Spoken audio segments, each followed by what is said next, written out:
Hi, I'm Emery. At 32, I never thought I'd be telling a story about how my in laws tried to steal our house while I was fighting for my baby's life. But here we are. 3 years ago, I married James, the kindest man I've ever known. Everything was perfect until my 7th month of pregnancy, when my in laws decided to show their true colors. Barbara and Richard, my mother and father in law, had always been a bit controlling, but I managed to keep the peace for James's sake. "You're working too much for a pregnant woman," Barbara would say during her surprise visits. "A mother needs to rest." "I'm fine, really. My doctor says light activity is good for me."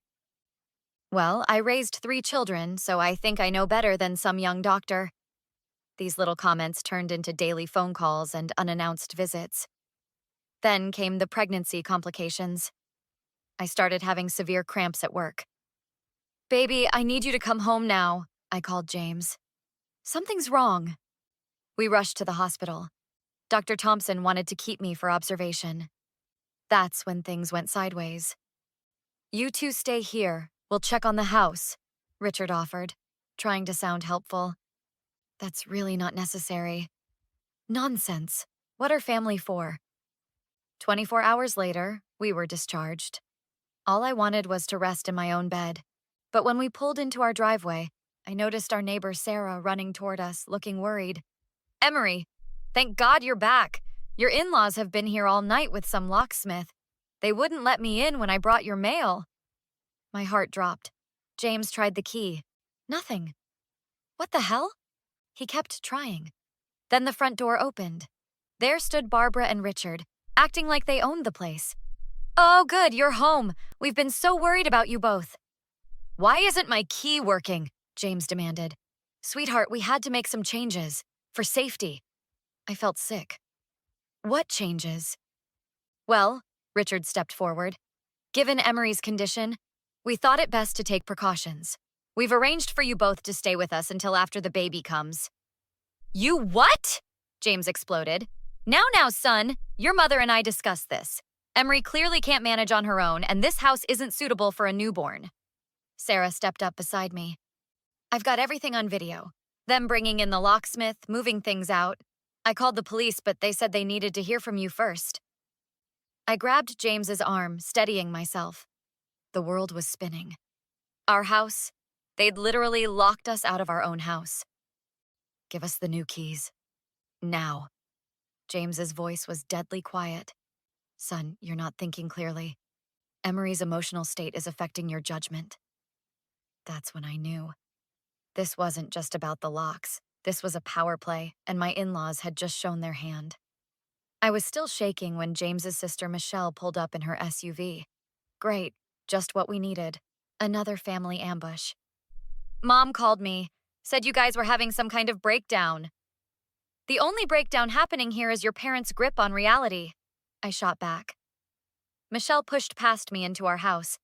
Correction, the house we were now locked out of. "They're just trying to help. You've been so different since getting pregnant." "Different? I've been hospitalized." "Exactly my point," Barbara chimed in from the doorway. "You're clearly not coping well." "James, honey, remember what happened last week at the hospital?" My husband looked confused. "What are you talking about?" "When Emery got hysterical about the nurses, Dr. Thompson had to sedate her." My jaw dropped. "That never happened. I was asleep most of the time." "See? You don't even remember. Michelle, show them the video."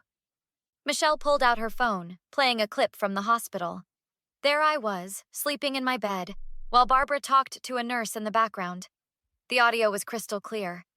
"She's been so volatile, throwing things, screaming at the staff. We're all very concerned." My blood boiled. That's a lie. "James, she filmed me sleeping and made up stories." "Mom, what the hell is this?" James grabbed the phone. "We've gathered quite a bit of evidence of Emery's instability," Richard added smoothly. "The neighbors have complained about her erratic behavior." "That's bull!" Sarah called from our driveway. "The only people causing problems are you two." I pulled out my own phone, hands trembling. "Dr. Thompson, please pick up." The speakerphone crackled. "Emery, I was just reviewing your case. Is everything okay?" Tell them about my hospital stay, please. Of course. Mrs. Andrews, are you still trying to spread misinformation about my patient? I've already reported your harassment of my nursing staff to hospital security. Barbara's face went white. I don't know what you mean. The security footage shows you attempting to access Emery's medical records, making false statements to staff, and trying to have her listed as mentally incompetent. Would you like me to forward that evidence to your son? James stepped forward, his voice deadly quiet. You tried to have my wife declared incompetent? For your own good, Michelle jumped in. Mom and Dad think you're too blinded by… By what? Love? Trust? Basic human decency? Richard attempted damage control. Son, think about your future. Your child's future. I am. And right now, I'm thinking my child deserves better than manipulative grandparents who try to steal their home and gaslight their mother. I watched Barbara's perfect mask crack. Everything we did was to protect you. By lying, by making up stories about my wife, by changing our locks. Dr. Thompson's voice cut through the chaos. I'm documenting all of this. And Emery, I've contacted Marcus Bennett. He's a fantastic family lawyer. He's expecting your call. The look of panic that flashed between my in-laws was almost worth all the drama. Almost. The next morning, we met with attorney Marcus Bennett in his downtown office. He'd already pulled up footage from our Ring doorbell that Sarah had helped me install last month. Thank God for paranoid neighbors. Your mother-in-law has quite the history, James.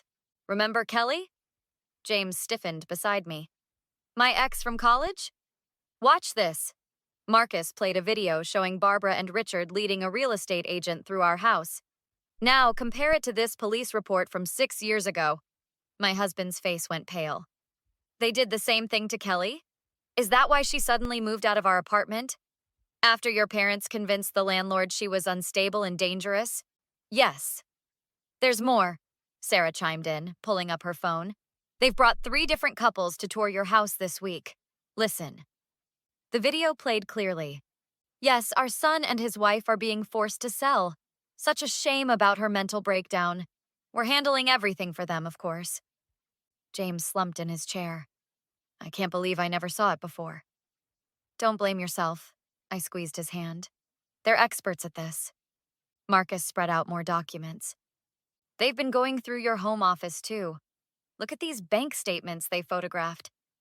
They were planning this for months, James muttered. All those times they dropped by to check on us. The office door opened and Marcus's assistant rushed in. You need to see this. They're at the house again.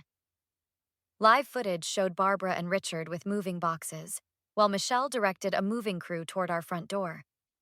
They're trying to empty the house before we can stop them. Marcus grabbed his phone.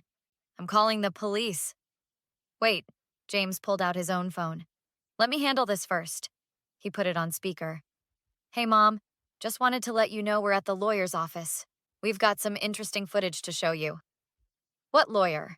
James, honey, we're just protecting your interests. Like you protected my interests with Kelly? How many other lives have you ruined, Mom? Silence on the other end. Those movers better be gone by the time we get home. And Mom, we found your little notebook in the guest room. The one with all your plans about getting us declared unfit parents so you could take custody of our baby. Barbara's voice cracked. That's not… We would never… Save it for court. Marcus here thinks a judge will be very interested in your pattern of harassment and fraud. The security feed showed Barbara frantically waving off the movers, while Richard made angry calls on his phone. Michelle stood frozen on our front lawn. You know what the craziest part is? James continued, his voice eerily calm. You actually thought you'd get away with it. Again. We're your parents. Everything we did was for you. No, it was for control. But guess what? You just lost every bit of control you ever had over me. Marcus smiled as we watched the movers pull away. Ready to get your house back? I looked at my husband, seeing real clarity in his eyes for the first time. More than ready. The courthouse steps seemed a lot less daunting with James by my side, and our 2-month-old daughter Lucy sleeping peacefully in her carrier. Marcus met us at the entrance, looking particularly pleased. You won't believe what just landed in my inbox. Richard's business partners got wind of his creative accounting. Seems he was using company resources for your little home invasion. Inside, Barbara and Richard sat with their lawyer, while Michelle slouched in the back row. The judge wasted no time getting started.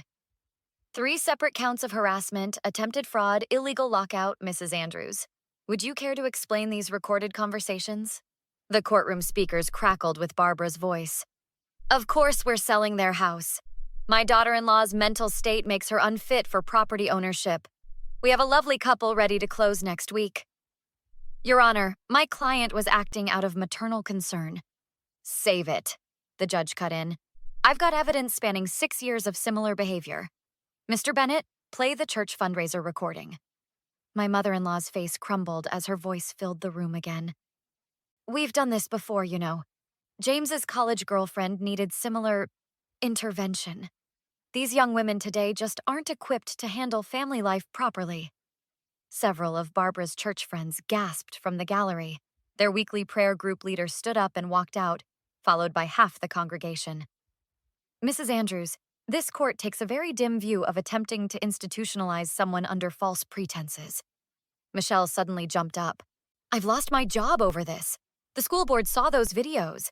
They can't have a guidance counselor who participates in family fraud. Should have thought of that before helping them pack up our house, James muttered. The judge's gavel cracked like thunder. Restraining order granted. Money damages in the amount of $175,000. And Mrs. Andrews? The DA's office will be reviewing this case for potential criminal charges. Richard slumped forward. My partners are forcing me into early retirement. Everything we built. You built it on lies. James stood up, cradling Lucy. And now everyone knows it. We're done. No visits, no calls, no contact. You're not family anymore. 2 months later, I'm rocking Lucy in her nursery while James installs yet another security camera. Sarah drops by with muffins, checking our new alarm system like the protective neighbor she is. Heard Barbara and Richard are moving to Florida. Their reputation here is totally shot. Good. James comes in, dusting off his hands. Michelle's already moved to Seattle. Guess destroying our family wasn't great for her career counseling credentials.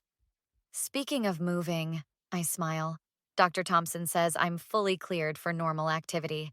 No more drama, no more complications. Just us. James kisses Lucy's forehead.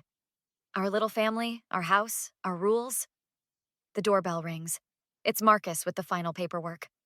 Restraining order's been officially registered. They'd face jail time for any contact. I look around our home, now truly ours again. The walls don't hold any more secrets, any more lies. Lucy coos in my arms, safe and sound, while James wraps us both in a hug.